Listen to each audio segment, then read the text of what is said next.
दोस्तों, मैं अमित शास्त्री आज आपके लिए पुनः लेकर के आ गया हूँ बहुत ही महत्वपूर्ण हिंदी के प्रश्न जो कि आपकी परीक्षा के लिए बहुत उपयोगी। निरंतर हम ये वीडियो ला रहे हैं।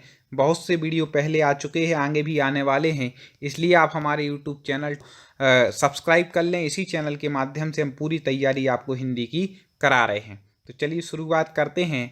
तरनी तनुजा तट तमाल तरुवर बहु छाये में कौन सा अलंकार है? कई बार पूछा गया ये प्रश्न है।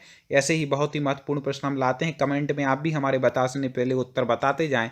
तो आपको बता दें कि ता एक ही वर्ण की बार बार आवृत्ति हो रही है, तो वहाँ जहाँ पर एक वर्ण की बार बार आवृत्ति हो वहाँ पर अनुप्रास अलंकार होता है।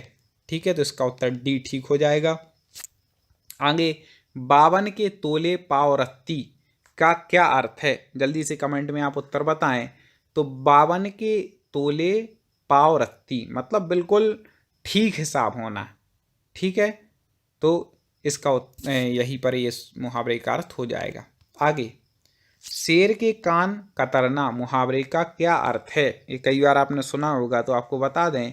शेर के कान कतर लेते मतलब बहुत चालाक होना। शेर के कान कतरना मतलब बहुत चालाक होना, याद रखिएगा।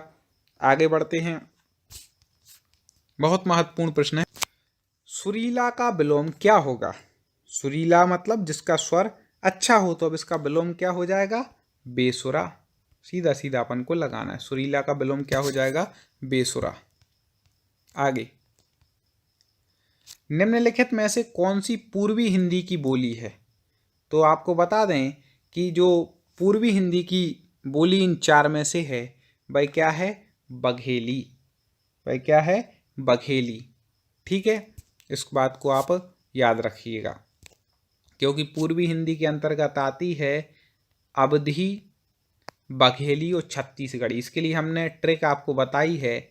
अब छत्तीसगढ़ी याद रखिएगा। आ से अवधी, बा से बघेली और छत्तीसगढ़ी किसके अंतर्गत आती हैं? पूर्वी हिंदी। मेवाड़ी राजस्थानी के अंतर्गत आती है। ठीक है, और कुमाऊनी पहाड़ी हिंदी के अंतर्गत आती है, ऐसे बताए थे ना। और बिहारी हिंदी के अंतर्गत मैथिली, मगही, ये सब कुछ इसके अंतर्गत आती हैं। तो ये आपको याद रखना है कौन किस बोली के अंतर्गत आते हैं। बाकी हम तो आपको अपने YouTube channel top 50 study YouTube पर आप सर्च कीजिए, इसके माध्यम से आपको हिंदी बहुत अच्छे तरीके से पढ़ा ही रहे हैं। निम्नलिखित में से कौन सी पहाड़ी भाषा की बोली है? पहाड़ी भाषा, तो आपको बता दें कि गढ़वाली भी है, कुमाऊनी भी है, पश्चिमी पहाड़ी भी है। तो ये सभी इसका उत्तर ठीक हो जाएगा। हम आपको कम समय दे रहे हैं उत्तर बताने के लिए, इसलिए आप कमेंट खोल करके रखें और जैसे ही हम प्रश्न बोलें आप तुरंत खटाक से उत्तर बता दें। दाज्यू कहानी किसकी रचना है? दाज्यू कहानी आपको बता दें कि शेखर जोशी की रचना है। क्या? दाज्यू कहानी शेखर जोशी की। जूही की कली, बहुत वेरी वेरी IMP, किस कवि की प्रथम रचना है? जूही की कली किस कवि है? पहली रचना है उन कवि की। वो कौन से कवि हैं? तो आपको बता दें, निराला। निराला जी का फुल नाम क्या है? कई बार पूछा जाता है, सूर्यकांत त्रिपाठी निराला। ठीक है, इनकी पहली रचना क्या है? जूही की कली, याद रखिएगा। जूही की कली से निराला जी ने शुरुआत की थी।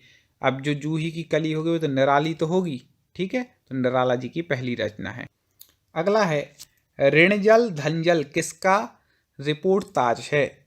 तो आपको बता दें, ऋणजल धनजल, क्योंकि कवि और रचनाएं पूछे जाते हैं हिंदी के, तो वो हमें याद रखना है। तो आपको बता दें कि फणीश्वर नाथ रेणु जी का है ऋणजल धनजल।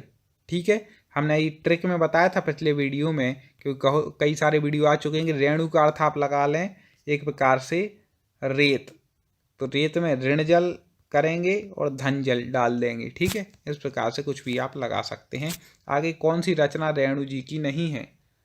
रेणु मतलब फणीश्वरनाथ रेणु, जिनका मेला आंचल प्रसिद्ध उपन्यास है। ठीक है, तो कौन सी रचना नहीं है? तो मेला आंचल तो पहले ही बता चुके, पिछले वीडियो में आया था, फणीश्वरनाथ रेणु जी का है। परती परिकथा भी है और पलटू बाबू रोड भी है। हाँ, देहाती दुनिया नहीं है, तो इसका उत्तर क्या हो जाएगा? देहाती दुनिया। बाकी तीन फणीश्वरनाथ रेणु की रचनाएं हैं। अब देखें, सुमेलित कीजिए। सुमेलित करना है कि कौन किसकी रचना है, इसको आपको सुमेलित करना है। ठीक है, तो कौन सही सुमेलित है एक प्रकार से आप समझ लें तो पहला दिया है निर्मल वर्मा की अंतिम अरण्य। तो पहले ही हमें तो ठीक लग रहा है क्योंकि अंतिम अरण्य किन की रचना है, निर्मल वर्मा की, बाकी ठीक नहीं है। आगे कौन सही सुमेलित नहीं है, अब सुमेलित कौन सा सही नहीं है वो बतलाना है। तो प्रेमचंद जी की सदगति ये तो सही है, रेणु जी की रसप्रिया ये भी सही है, अमरकांत की जिंदगी और जोंक फेमस रचना है ये भी सही है। हाँ, मोहन राकेश की काटी का घटवार ये गलत हो जाएगा, तो ये सुमेलित नहीं है, डी उत्तर इसका हो जाएगा। आगे बढ़ते हैं। सा शब्द के उच्चारण में जिह्वा किस अंग का स्पर्श करती है। हमने पहले भी आपको बताया था कि 3 प्रकार के सा हैं। कितने प्रकार के, 3 प्रकार के। तो ये जो सा है वह कहलाता है मूर्धन्य सकार, ठीक है, और ये जो सा है वह कहता है तालव्य सकार, और ये जो सा है वह कहलाता है दंत सकार। तो यहाँ पर सा के उच्चारण में जिह्वा कहाँ मूर्धा से टकराती, स्पर्श करती, इसलिए इसको मूर्धन्य सकार बोलते हैं। शक्कर वाले सा को षटकोण वाले को तालव्य और सागर वाले सा को दंत सकार बोलते हैं, तीनों याद रखिएगा। वा का उच्चारण स्थान है, आपको बता दें कि बा अलग है, वा अलग है। यहाँ पर वा का उच्चारण स्थान पूछा गया है, तो वा का है कंठोष्ठ, ठीक है। संस्कृत में जब हम लोगों ने पढ़ा तो वहाँ बताया बकारस कंठोष्टम, मतलब वा का उच्चारण स्थान क्या है, कंठ ओष्ठ, ठीक है, क्योंकि कंठ से निकलती है, ओंठ दोनों इसमें मिल जाते हैं। आप देखना वा बोलेंगे तो ओंठ भी मिलेंगे और कंठ से आवाज निकल रही, इसलिए उसको क्या बोलते हैं, कंठोष्ठ। आगे देखें, वयोवृद्ध का संधि विच्छेद क्या होगा। तो वयोवृद्ध में आपको सबसे पहले तो बता दें कि विसर्ग संधि होगी। अब विसर्ग संधि हमने इतना बता दिया तो आप आसानी से लगा लेंगे कि वयः प्लस वृद्ध, तो विसर्ग का हो जाएगा ओ, तो क्या बन जाएगा, वयोवृद्ध, क्योंकि विसर्ग संधि में प्लस के इस तरफ क्या होता है, विसर्ग होता है। आगे देखें, संकल्प का संधि विच्छेद क्या होगा। तो समधन कल्प, एक हमने पहले जो पिछले वीडियो में प्रत्यय पूछा गया था संकल्प में, इसमें संधि पूछ ली, तो उसी के साथ हमने बता ही दिया था कि समधन कल्प, तो माँ का अनुस्वार होकर के ऊपर बिंदी में बन जाएगा, तो संकल्प बन जाएगा। किस संधि में बनेगा, व्यंजन संधि के अंतर्गत बनेगा। बहुत अच्छी ट्रिक से हमने संधि पढ़ाई है, अब जरूर देखें। चैनल को सब्सक्राइब कर लेना दोस्तों, जिससे एक भी वीडियो ना छूटे। आपको नौकरी बिल्कुल यदि पानी है तो आप चैनल से जुड़ जाएं, वीडियो को लाइक करें और शेयर करें।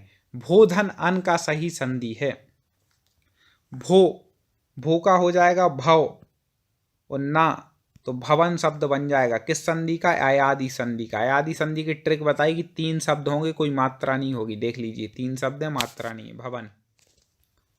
निम्न में कौन सी वर्तनी शुद्ध है। अब सबसे पहले तो शुद्ध उच्चारण कर लें, अपन क्या बोलते हैं, शारीरिक। अब देखें शारीरिक कहाँ पर लिखा हुआ है, तो ये लिखा है शारीरिक, ठीक है, शारीरिक, तो 3 नंबर ही सही हो जाएगा, दिमाग में बैठा लें। ये बहुत महत्वपूर्ण प्रश्न है दोस्तों, आपने देखा होगा पेपर में इसी प्रकार के प्रश्न आते हैं, यदि पहले कभी हिंदी का पेपर दिया हो, इसलिए मैं बार बार कह रहा हूँ, आप अच्छे से रट लें और शेयर जरूर करना आगे दोस्तों तक, जिससे वो भी इसको पढ़ पाएं। अगला, निम्न में किस शब्द की वर्तनी शुद्ध है। अब देखें पहले क्या लिखा है, हासिल, ये शुद्ध नहीं लग रही। फिर तत्कालिक, ये भी शुद्ध नहीं है। सार्वजनिक, ये भी नहीं है। हाँ, हिंदुस्तान, ये अपन को शुद्ध लग रहा है, तो इसका उत्तर क्या हो जाएगा, डी, हमारा हिंदुस्तान, हिंदुस्तान, ठीक है।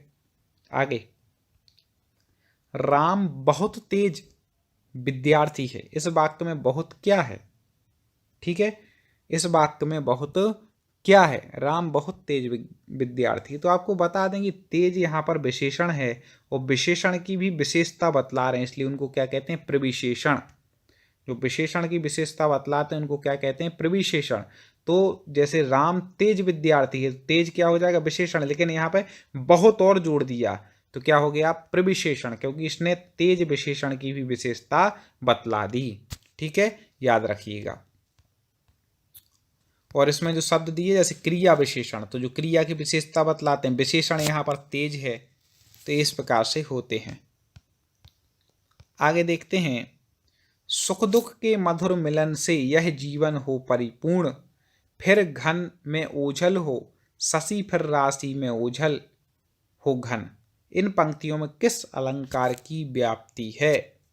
जल्दी से पंक्तियां एक बार पढ़ लें, एक दो बार पढ़ेंगे तो हमें समझ में आएगा कि कौन सा अलंकार है। तो यहाँ पर सीधा सीधा यहाँ पर एक क्या दे रहे हैं, दृष्टांत दे रहे हैं कि सुख दुख के मधुर मिलन से यह जीवन हो परिपूर्ण। सुख दुख के मिलने से जीवन क्या होता है, परिपूर्ण। जैसे फिर गन में होजल हो शशि, फिर शशि में होजल हो गन। घन मतलब होता है बादल, तो बादलों में क्या ओझल हो जाता है शशि। जैसे जैसे मतलब उदाहरण दे रहे हैं, तो यहाँ पर दृष्टांत अलंकार आ जाएगा, दृष्टांत के द्वारा समझा रहे हैं। आगे देखें, भेद खुलने के अर्थ को व्यक्त करने वाला मुहावरा है। भेद खुलना, भेद खुलना मतलब क्या हो जाता है, जब भेद खुलता है तो भेद खुलना, भेद खुल गया किसी का। तो आपको बता दें, भेद खुलना मतलब इसमें एक भंडा फोड़ होना भी सही लग रहा है, कलाई खुलना भी लग रहा है। दो हमें ज़्यादा सही लग रहा है। कई ऐसे उत्तर आते हैं कि दो हो जाते हैं, लेकिन अपन को तो एक चुनना है। तो इसकी अपन कहते हैं ना, किसी का भेद खुल गया मतलब उसका उसके भंडा फोड़ हो गया एक प्रकार से। इसका उत्तर ये सही लगा सकते हैं। अलग अलग आ जाता है कई बार, आप देख लीजिएगा। सूर्योदय हुआ और सड़कों पर चहल पहल थी। ठीक है, वीडियो को अभी तक लाइक ना किया हो तो लाइक जरूर कर लेना दोस्तों, चैनल को सब्सक्राइब करना।